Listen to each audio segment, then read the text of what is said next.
मानव जीवन की सफलता दो बातों पर निर्भर करती है। एक उसकी बाहरी परिस्थिति के ज्ञान पर, दूसरी अपने आप के विषय के ज्ञान पर। नमस्कार, आज मैं चर्चा करूंगी मानव जीवन की सफलता और मनोविज्ञान। मनुष्य बाहरी परिस्थिति का ज्ञान अनेक प्रकार की लौकिक विद्याओं के द्वारा प्राप्त करता है। भौतिक जगत की शक्तियों का ज्ञान भौतिक विज्ञान से प्राप्त होता है। समाज का ज्ञान सामाजिक विद्याओं तथा साहित्य के द्वारा प्राप्त होता है और कला कौशल का ज्ञान उनके विषय में परिचय बढ़ाने से होता है।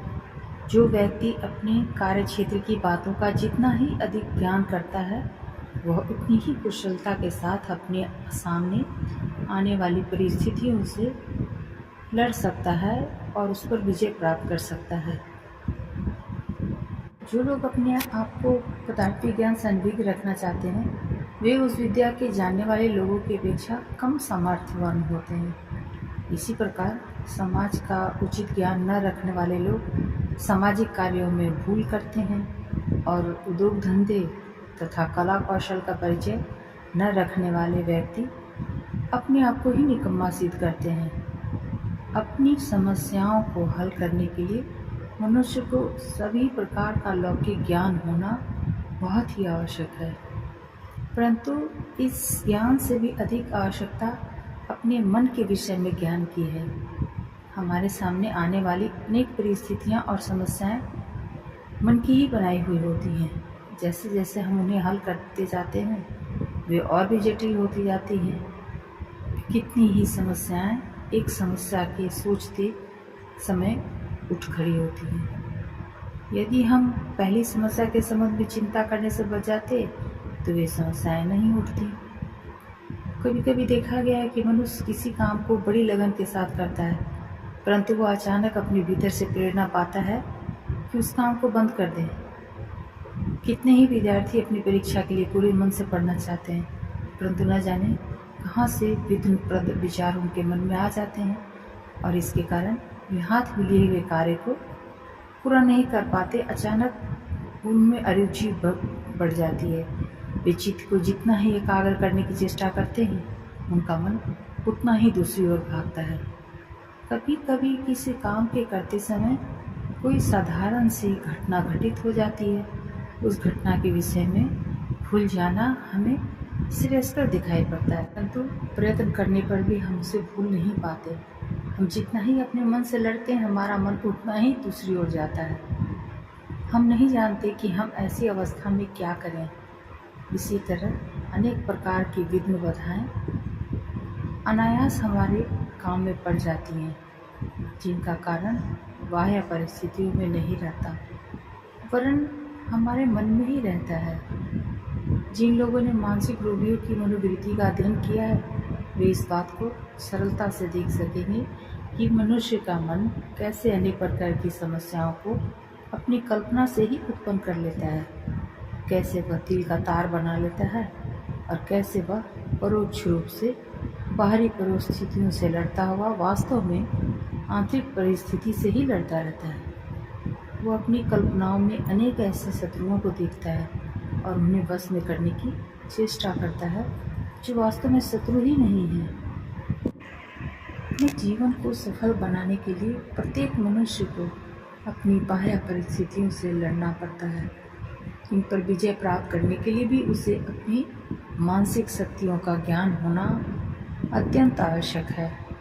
हमारे मन का संगठन बड़ा जटिल है। आधुनिक मनोविज्ञान बताता है कि मनुष्य के चेतन मन के परे उसका अचेतन मन है। मनुष्य को साधारणतः जिस मन का ज्ञान रहता है, वह चेतन मन है। मन का प्रमुख भाग अहम भाव कहलाता है। अहम भाव ही वातावरण से संघर्ष करता है और उस पर विजय प्राप्त करने की आकांक्षा रखता है। हमारी बहुत सी बाह्य समस्याएं जो हमें असाध्य दिखाई देती हैं, वे मनोविज्ञान का ज्ञान प्राप्त करने पर पूरी कल्पनाएं सिद्ध होती हैं। जिस प्रकार स्वप्न में पड़ा हुआ मनुष्य अनेक प्रकार की कठिनाइयों में पड़ा रहता है और उनसे निकलने के लिए बहुत यत्न करता है, परंतु इन यत्नों के होते हुए भी वो अपनी कठिनाइयों का अंत नहीं देखता, परंतु जब वह जाग जाता है तो वे सारी कठिनाइयाँ शून्य में विलीन हो जाती हैं। इसी प्रकार मनोविज्ञान के अभाव में मनुष्य के सामने असाध्य समस्याएं आती हैं। ये समस्याएं हल करने का यत्न करने पर भी हल नहीं होती, परंतु वे भीमकाय हो जाती हैं।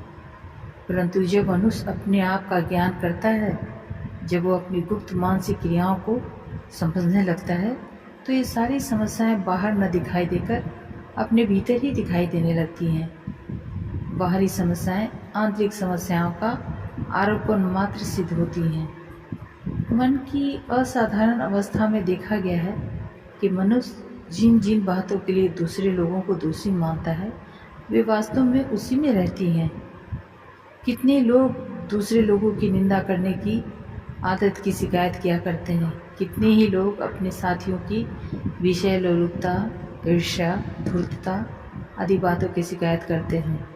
वे इनसे परेशान रहते हैं, परंतु जब उनके आचार व्यवहार और मनोभावों को समझने की चेष्टा की जाती है तो पता चलता है कि वे दूसरों से परेशान नहीं हैं, वरन अपने आप से ही परेशान हैं।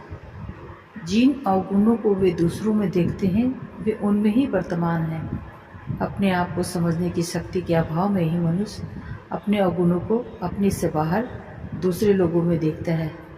मनुष्य जैसा होता है वह वैसा ही वातावरण अपने आसपास तैयार कर लेता है।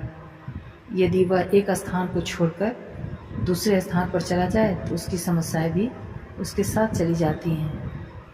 पहले वातावरण में उसकी जैसी समस्याएं होती हैं, उसी प्रकार की समस्याएं दूसरे वातावरण में भी तैयार हो जाती हैं। अतएव स्थान अथवा बाहरी वातावरण का परिवर्तन मनुष्य की समस्याओं को सुलझाने में सहायक नहीं होता।